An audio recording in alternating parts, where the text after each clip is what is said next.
देश में अकाल और भी भयंकर होता गया।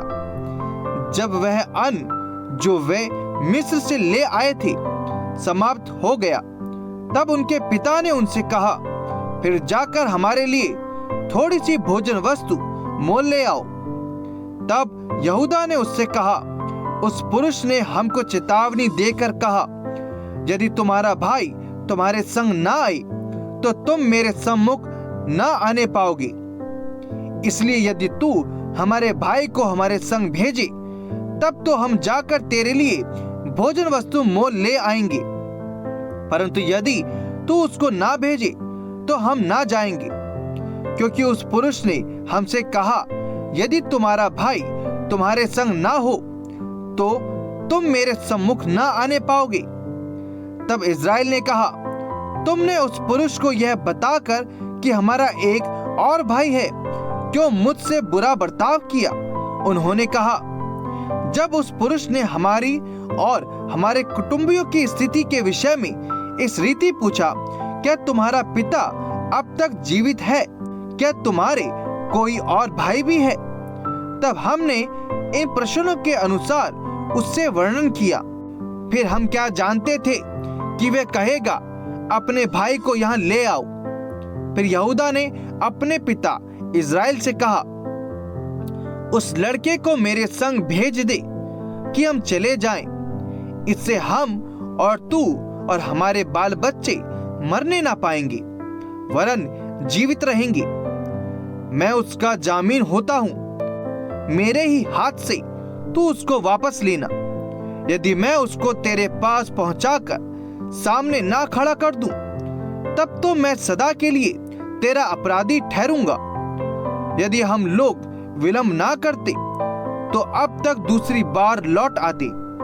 तब उनके पिता इस्राएल ने उनसे कहा, यदि सचमुच ऐसी ही बात है तो यह करो, इस देश की उत्तम उत्तम वस्तुओं में से कुछ कुछ अपने बोरों में उस पुरुष के लिए भेंट ले जाओ, जैसे थोड़ा सा बलसान और थोड़ा सा मधु और कुछ सुगंध द्रव्य और गंधरस, पिस्ते और बादाम। फिर अपने अपने साथ दुना रुपया ले जाओ, और जो रुपया तुम्हारे बोरों के मुंह पर रखकर लौटा दिया गया था उसको भी लेते जाओ, कदाचित यह भूल से हुआ हो। अपने भाई को भी संग लेकर उस पुरुष के पास फिर जाओ, और सर्वशक्तिमान ईश्वर उस पुरुष को तुम पर दयालु करेगा, जिससे कि वह तुम्हारे दूसरे भाई को और बिन्यामीन को भी आने दे, और यदि मैं निर्वंश हुआ तो होने दो।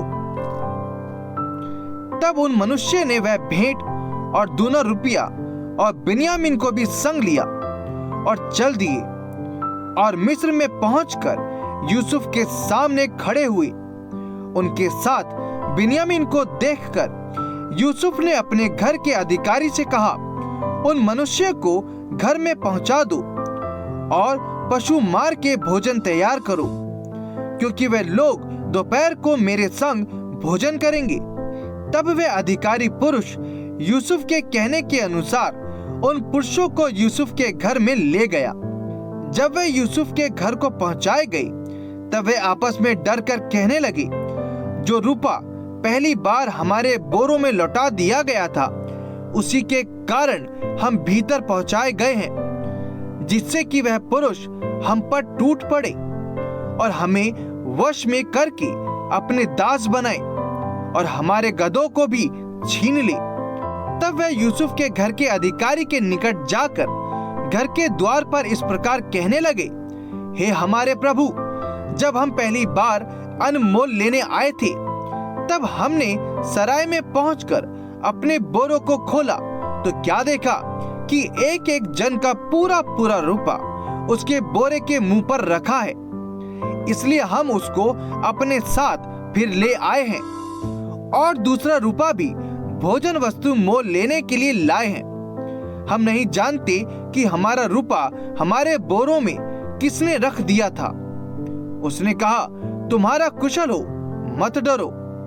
तुम्हारा परमेश्वर, जो तुम्हारे पिता का भी परमेश्वर है, उसी ने तुमको तुम्हारे बोरों में धन दिया होगा। तुम्हारा रुपया तो मुझको मिल गया था। फिर उसने शिमोन को निकालकर उनके संग कर दिया। तब उस जन ने उस मनुष्य को यूसुफ के घर में ले जाकर जल दिया। तब उन्होंने अपने पांवों को धोया। फिर उसने उन्हें गधों के लिए चारा दिया। तब यह सुनकर कि आज हमको यहीं भोजन करना होगा, उन्होंने यूसुफ के आने के समय तक अर्थात दोपहर तक उस भेंट को इकट्ठा कर रखा। जब यूसुफ घर आया तब वह उस भेंट को जो उनके हाथ में थी उसके सम्मुख घर में ले गए और भूमि पर गिरकर उसको दंडवत किया। उसने उनका कुशल पूछा और कहा, क्या तुम्हारा वह बूढ़ा पिता जिसकी तुमने चर्चा की थी कुशल से है? क्या वह अब तक जीवित है? उन्होंने कहा, हाँ, तेरा दास हमारा पिता कुशल से है और अब तक जीवित है। तब उन्होंने सिर झुकाकर फिर दंडवत किया। तब उसने आंखें उठाकर और अपने सगे भाई बिन्यामीन को देखकर पूछा, क्या तुम्हारा वह छोटा भाई जिसकी चर्चा तुमने मुझसे की थी यही है? फिर उसने कहा, हे मेरे पुत्र, परमेश्वर तुझ पर अनुग्रह करे।